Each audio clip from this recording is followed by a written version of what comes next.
Hi everyone. Thank you so much for joining us for this session on understanding the TGA process for prescribing medicinal cannabis. My name's Erica. I'm a palliative care specialist working in Newcastle, and I've been working with this company named Canna Pacific. It's a New South Wales based medicinal cannabis company, and they grow both leaf and flower up in the northern area of New South Wales. Just for some of you who may have prescribed our products in the past, I just want to take the opportunity to explain to you. Canna Pacific initially was importing some medications from Canada, which were sold under the Canna Pacific Everso brand. Canna Pacific is now moving into a slightly different focus, focusing much more on research through our company E3D Pharma. So we have made the decision to discontinue the Everso products. We've, on some of our recent literature that we perhaps sent out to some of you, we are recommending some other products. They're not associated with our company, but they're products that we have a lot of confidence in. So when you're thinking about prescribing medicinal cannabis, the key issue is obviously the CBD and THC components in that medication, and from there you really want to know the provenance of the medication. So the ones that we're happy to recommend are manufactured here in Australia, and they have GMP certification, and that's one of the important things. It's a very crowded marketplace. There's a lot of products out there, and as prescribers I would really encourage you to just be sure where your products that you're going to prescribe are being manufactured and what their provenance is. So in this little example that we've got of the TGA, I'm using Circle products, and they're one of the 2 or 3 that we're recommending. The others are Elevated Extracts and Provocatus, and Circle is one of those names. So I would just encourage you to be very careful about some of the products out there in the marketplace, and think carefully about where they're manufactured and what their GMP certification is. While we're talking a little bit about Canna Pacific, one of the services that we have is on our website. It's called Canna Prescribe, Canna RX, and it's really a system that helps you with your initial product choice, some initial dosing ideas, and I would encourage you to have a look at that as a tool to help you as you start your prescribing journey. At the end of this session, I'm really happy to do a bit of a Q&A, either about the TGA process, which you're about to see, or anything that you're concerned about with prescribing medicinal cannabis. So I'm going to hand over to Beck to run the little video through, and I'll see you after it's done.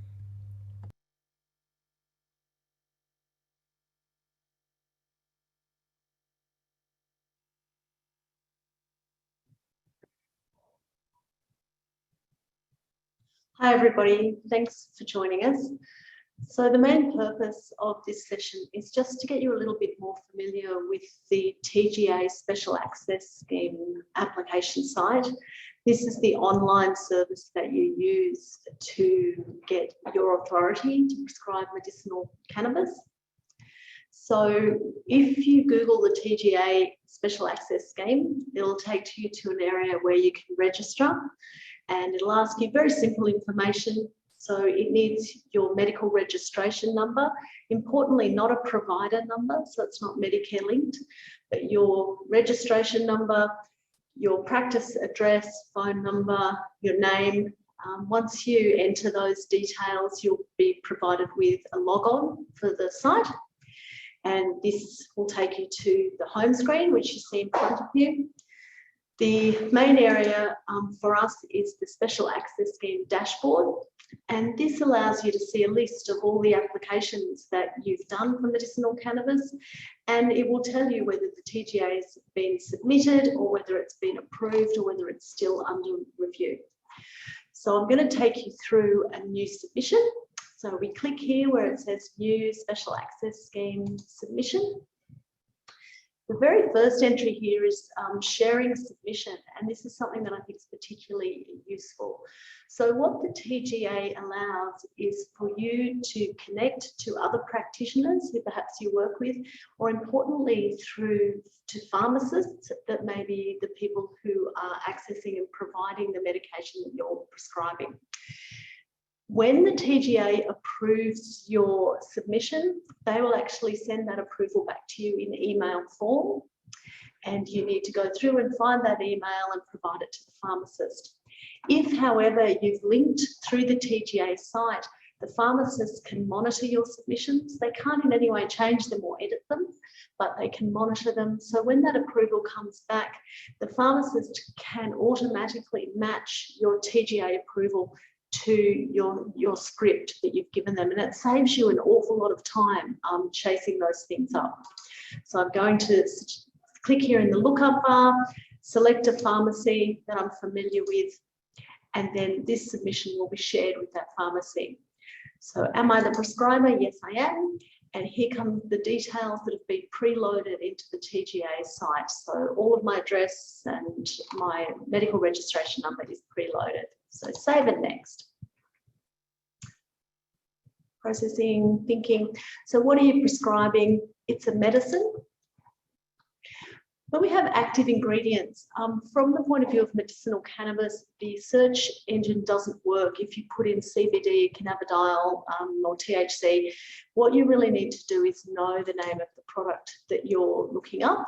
So just by example, I'll put in Circle. I know that that's a brand of medicinal cannabis I have no affiliation with, but I know that it's well manufactured. And here's a list of their products. So we have a 1:1, a 10:10 CBD THC. We have a 20:12, which is quite a common mix that a lot of companies produce. 20 CBD 20, CBD 100 milligrams per mil. And then we have flower, which I personally don't prescribe inhaled products, but some people do, and then a pure THC. So this sort of mix that you see here that Circle have, very similar to the mix that a whole lot of other companies have. So you're looking at a pure CBD, a pure THC, and some things in the middle. So for this patient, I'm looking for a pure CBD, so I'm going to select that. The dosage form, once again, into this lookup, it comes up as an oil. Yep, that's what it is. So for a lot of these products, especially for initial prescribing, oils are useful because you're prescribing by titration. Start low, go slow, which is easy with an oil. The indication, once again, I can go into lookup. These are things that I've prescribed for before. And I'm going to say here that it's chronic pain. Select. There is a facility, if your list is still being built or if a patient presents with something that you haven't prescribed for before, you can say the indication I need couldn't be found, and it will open up a free text field for you. Now this next section, remembering that the TGA is national, so we're working here in New South Wales, but some states in Australia have different requirements. So if you're in a different state and you are required to tell your territory health department, you would click yes, and then you would go down and find your territory health department. In New South Wales, that is a no. Okay, we don't have to tell the New South Wales Health Department separately from the TGA. And we also are not making a Category A notification. We are making a Category B, which is the majority of patients' notification. So we go, it's a no and no, and we go to next. All right, so we've done the prescriber details, we've selected our product. Now we're giving a bit more detail. So it reminds you what you've selected, the 100 milligrams per mil CBD. Oral. What is your dosage? So in here, I'm going to put 0.25 mils, remembering that it's a liquid, and I'm going to say BD. When you're doing a TGA application, the approval is patient prescriber drug specific, okay, and it lasts a year. It is not dose specific. So repeats for the same medication for the same patient by the same prescriber can be done for a year on this TGA. If, however, I want to change to a different mix, say I want to add in some THC for some reason, that would require a different TGA or a new TGA. Expected duration of treatment, 24 months is what it standardly presents as. I'm going to say 12 months for this one. The trade name and the supplier, they're given to you when you look up the medication for the company that's specific. So a lot of companies will provide you with that information. For this one, it's Circle and Circle. They store their own medication. Intended date of supply, I usually say a week in the future. Now, remembering again that this is not a site that's specific for cannabis. So a medical oncologist, for example, may have an urgent request for a biological, for example, for a patient. For us, I must admit that no changes that I've put in that box really change the application timeline in my experience. So processing, again, all right, now we're down to patient details. So all it requires is the patient's initials and their date of birth. So I'll choose today's date in 1945, so they're male. MRN, the patient is not currently an inpatient, and I haven't filled that in for the majority of patients that I see. Previous special access scheme number. Now, if the patient has been prescribed medicinal cannabis in the past, the TGA likes you to put that number in. Certainly not necessary. If you don't know it, then there's no concern. It's just easier for them to track usage over time. The diagnosis relevant to this submission, they don't want a list of everything that the patient's had. They really want the thing that's causing the problem on this occasion. Now, I've put osteoarthritis, I've put epilepsy, I've put anxiety, I've put insomnia. In this case, we're putting prostate cancer. Now, these two boxes, the clinical justification and the monitoring, are probably the most important information, and they're the things that the TGA really leans on to decide whether or not they're going to approve. So the TGA does not regard medicinal cannabis as a first-line treatment.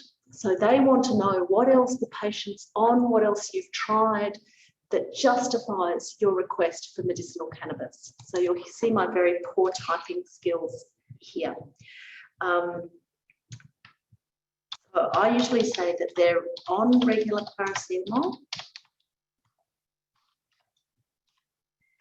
This patient was intolerant non-steroidal anti-inflammatory medications and also intolerant of pregabalin, on NDEP, which I should call amitriptyline, but I don't want to try and spell it, and increasing enzyme use. Now, I used to write these long and involved little paragraphs in here saying I want to try medicinal cannabis because I think it'll reduce the use of opiates and benzodiazepines for this patient going forward. They don't seem to be particularly interested in that. They're interested in the fact that they're already on some first-line medications and that other things that you may logically try next, for example, the non-steroidals that they are intolerant of.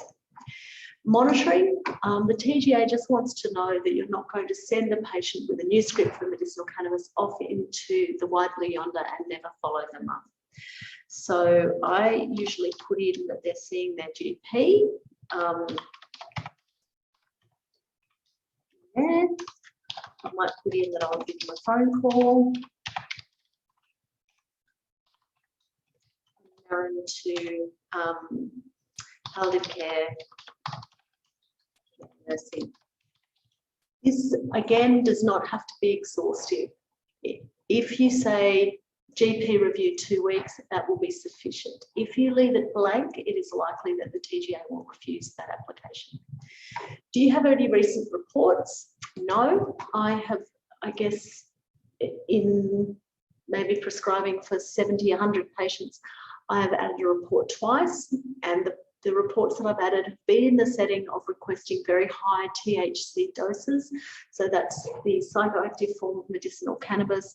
I requested THC for a young patient who was actually dying of a malignancy and was very reluctant to take any standard medication. And I did add some evidence of malignancy for that patient, mainly because it was a request for high THC. For the majority of patients, I would click no and not add anything. So save and next. Thinking, okay.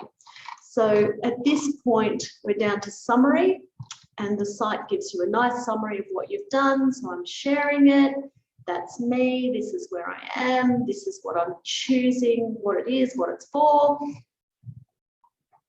This is how much I'm giving this patient. This is the patient's details. This is why I'm giving it. So what they've got, what I've tried, how I'm going to follow them up.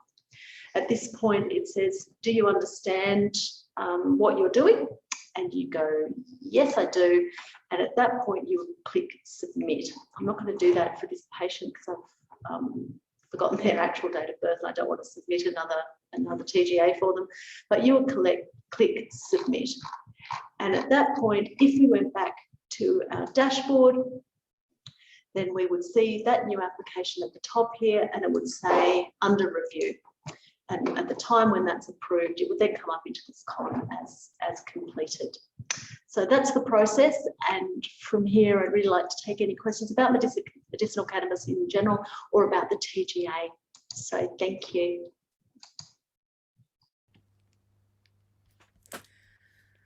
Hi everyone, I hope that was fairly clear. I know I went through it reasonably quickly, but it is actually quite a friendly and quick process. And once you've done it a couple of times, it's certainly something that you can do within the length of a consult. So it's something that you can just have open and you can be filling in as you go.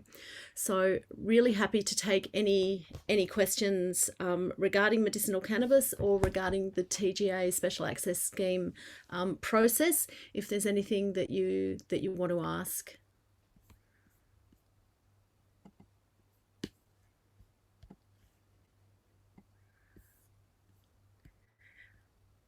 Come on, Jeanette, I know you're out there. You need to ask me a question. I think from when I was doing the pilot for medicinal cannabis, the most common things that we prescribed for were certainly chronic pain. That was probably the biggest group. And then anxiety was probably next. And then insomnia would be the third indication. We also had some patients who were using it for the management of chemotherapy-induced nausea and vomiting, and then occasional patients with PTSD. So that's the sort of spread of patients that if you are considering prescribing, that's the most common groups. The next lot down are people with multiple sclerosis or Parkinson's disease who have spasm, have abnormal movements, and obviously the patients who have epilepsy who are using it to reduce the number of seizures. But for the clinic we did, certainly chronic pain and anxiety was certainly the two biggest groups that we were prescribing for. My advice really would be just to think about the spread of medications and think about those patient groups. Jeanette, yeah, it actually is really quite simple. You're right. It's not an onerous procedure at all. So THC component of the pure CBD product, sure. So the Circle product that we had there that I used as an example actually has no THC in it at all. There are quite a few products that have high CBD, perhaps 20 milligrams per mil, and have 1 or 2 milligrams of THC within it. So the situation in Australia currently is we have quite a basic testing system. It's either a yes or a no. Yes, you have it in your system. No, you don't. And any THC in your system is actually illegal while you're driving. So you have to warn your patients that having any THC in their system can be a problem with the law if they get into an accident. Now, the police aren't actually particularly interested, but certainly if there's an accident involving harm or property, then that could impact them from a criminal point of view. Now, the lower the dose of THC, the less problem you have because it's metabolized in the system. So if somebody has a very low dose at night, it'll be out of their system by the morning, but it's actually quite variable person to person. So that's why something with a pure CBD is completely safe. There's no driving problems with CBD. It's just THC and it's dose specific. So the higher the THC, the more implications there are. So if a submission is rejected, did the TGA tell you why? Yes, they do. The TGA, they're interesting. You can tell they're completely desk-based and they have a lot of time on their hands. So what they do is they send you a 3-page email And it's right at the last page that it tells you whether it's been approved or not, and it's only identified by initial and date of birth. So if you've got a busy clinic, that's why I say connect to a pharmacy. So they will write you a letter, and they'll just say that they require more information, and sometimes they'll be more specific, more information about the diagnosis, more information about the justification. And that's certainly the most common thing. It's the justification for use, where you really have to be able to say, I've tried this, and this, it didn't work.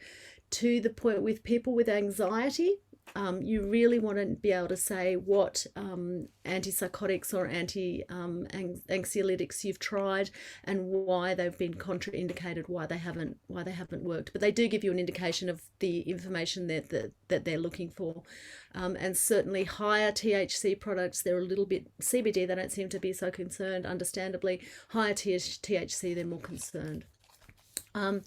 Turnaround time for the TGA, Jeanette, it's actually really good. It sits around 24 to 48 hours right at the moment. Now, sometimes if you put one in on a Friday, it won't come through till the sort of Monday afternoon. But if you put it in during the week, then they're really quite quick. There was a period of time where they were sort of stretching out to 3 or 4 days. But they've rejigged their system now, and it's actually the ones that I'm doing are really quick, within sort of 24 to 48 hours. So it's pretty good. So the TGA thinking of making some changes? Yes, they are. So there's certainly talk that CBD will be going over the counter. Now, between the intention and the action falls the void. We haven't seen any great degree of detail about actually how the government is going to monitor that provision of pure CBD, which companies are going to be allowed to provide, what GMP they're going to accept. But they've certainly said that by next year, and I mean, it's November soon, so they need to hurry. They've said that pure CBD will be available over the counter from your friendly pharmacist. So that still leaves the prescribing of any medication containing THC to authorised healthcare professionals. But that change will be significant, because it'll take the weight out of this system for all of those CBD pure CBD products. Let me just go in over here.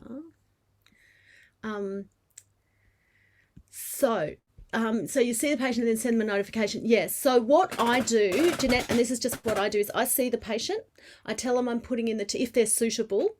So obviously clinically, I always, do the typical history, make sure there's no contraindications for the patient. If I think they're suitable, I tell them I'm putting in a submission. At that time, I write the script. Okay, I link the submission to the pharmacy, and I scan the script through to the pharmacy. So the pharmacy's got that, and then I get the reception people to post the original. So the pharmacy's sitting there with all the information. And then because they're monitoring my site, they will see the TGA application come through, and they will take it from there. I don't need to do anything.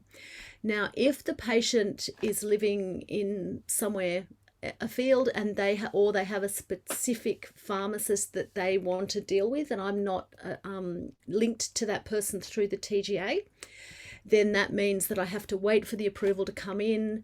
Then I have to get a PDF of that and send that through to the pharmacist along with the script. So it's just that added layer of administrative time when you haven't got the patient in front of you, and we all know that those are the things that really make the job tough. So if you can say to the patient, look, I trust this pharmacist, they'll be able to contact you directly and then post the product out to you, then it just saves us a lot of time. Do you get patients who don't want to try traditional anxiolytics? Yes, absolutely. And that's one of the big categories that get people who just have this mistrust of medicines for some reason, so they're happy to take anything else. So when I actually have put that down for the TGA, and I just say refuses. So you'd pick the few most common things. So say for somebody with anxiety, you might think a drug like mirtazapine would be a very good first line consideration, and you say refused mirtazapine, refused sertraline. has tried cognitive behavioral therapy, no improvement. So they really just want to see that you've tried some other stuff. And for anxiety, they seem to be fairly lenient because we're using a CBD dominant medication for that indication. The TGA is really quite positive around that, and we certainly, I think in the pilot, we're sitting at about a 98% first approval rate. And when I look back into those ones that have come back not approved, a couple of them have been that other TGAs have been put in by other practitioners for very similar things in a similar time frame, and the TGA is going, oh gee, why have we got 3 or 4 for this patient? And that's a very good question, so you can understand why they'd be concerned.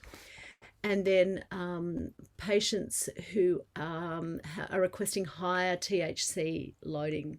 So they really want to know, if you want a decent whack of THC, they really want to know why. So is it severe neuropathic pain? Is it malignancy? If it's malignancy, you'll get an approval. They haven't got any concern. Is it chemotherapy induced nausea and vomiting? You'll get approval. In the chronic pain space, higher THC, there's obviously a little bit more concern, so they're going to want a better story.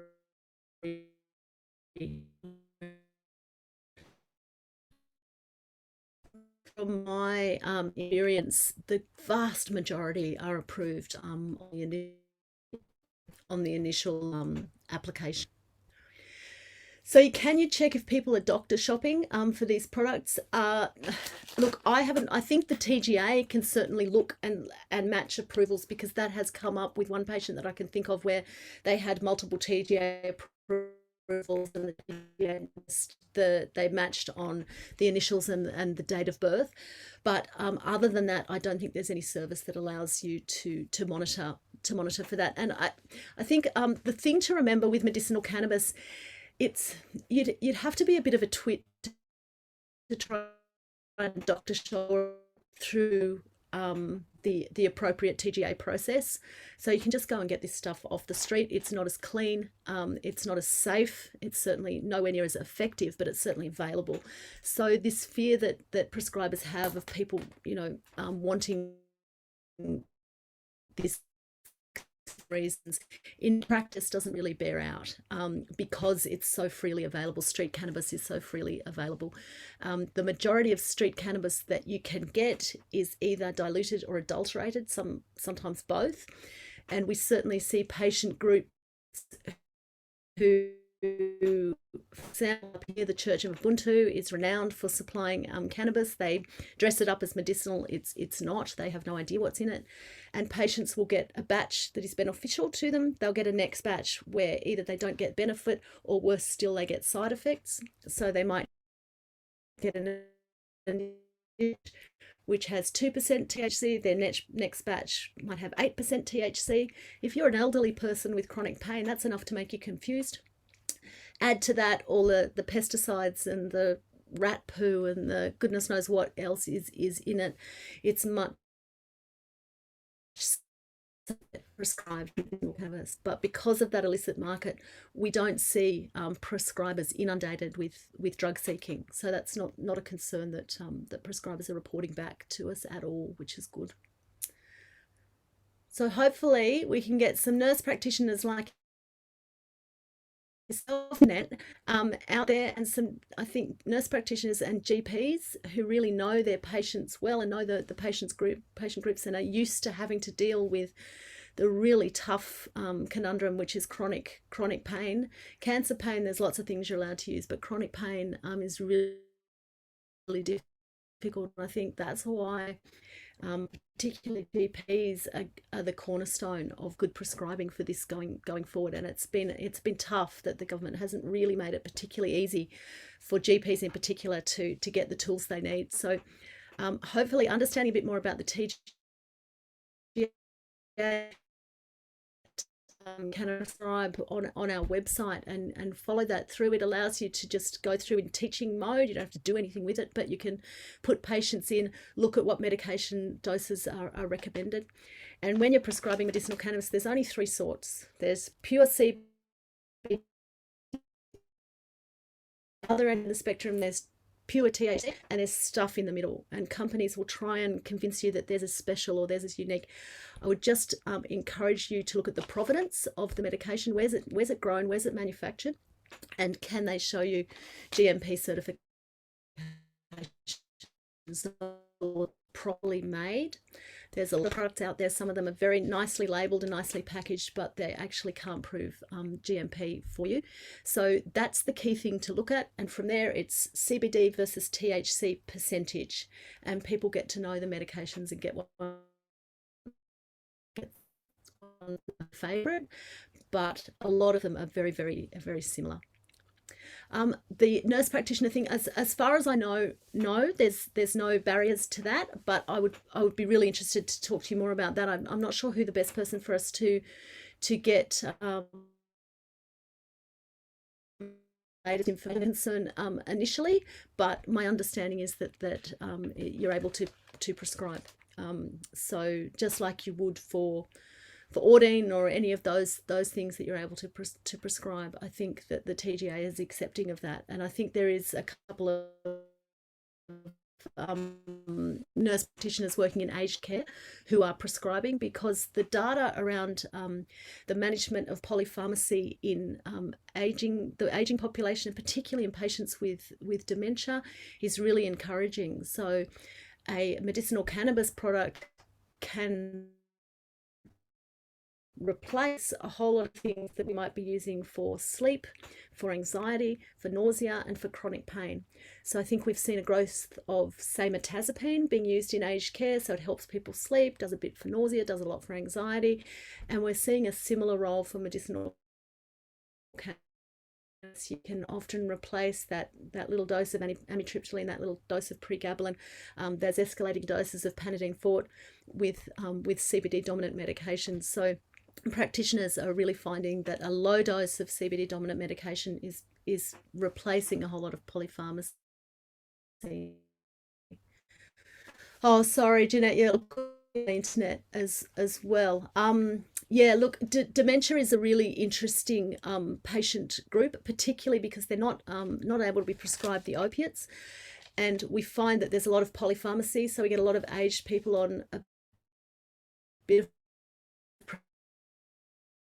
and a bit of Panadeine Forte and all of those things, and we're finding that often a low dose of CBD dominant, maybe with a little sniff of THC as they become more unwell, can be great for pain, but also very, very interesting data coming out about behavioural disturbance management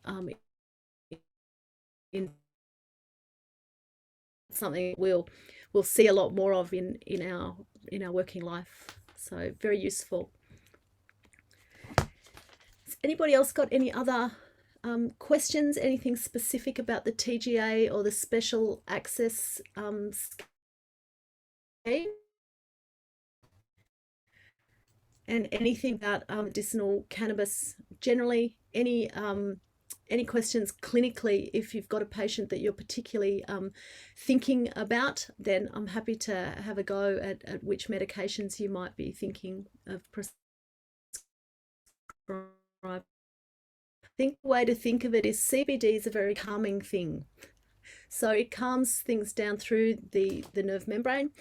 And you can remember that because in epilepsy, CBD dominant medication is the one that's being used. So it's very calming. And it's certainly the initial medication for chronic pain, for epilepsy, and for anxiety and insomnia. Then THC, we know, is very good for more severe forms of pain, and it's good for central things. So appetite stimulation, control of nausea and vomiting rests with THC, and sometimes the more complex management of PTSD and insomnia, you want a little bit of THC. When we get to pure THC, for me, it's much more down the very severe end of the spectrum. So I'm looking at patients really approaching end of life. Patients perhaps with really severe pain or with a palliative care indication where you want that pain relief, but also accepting sedation as part of that. So the CBD dominant or the 2/3 CBD or 1/3 THC, those sorts of mixes are probably by far the most commonly prescribed medication for the patients that you're going to see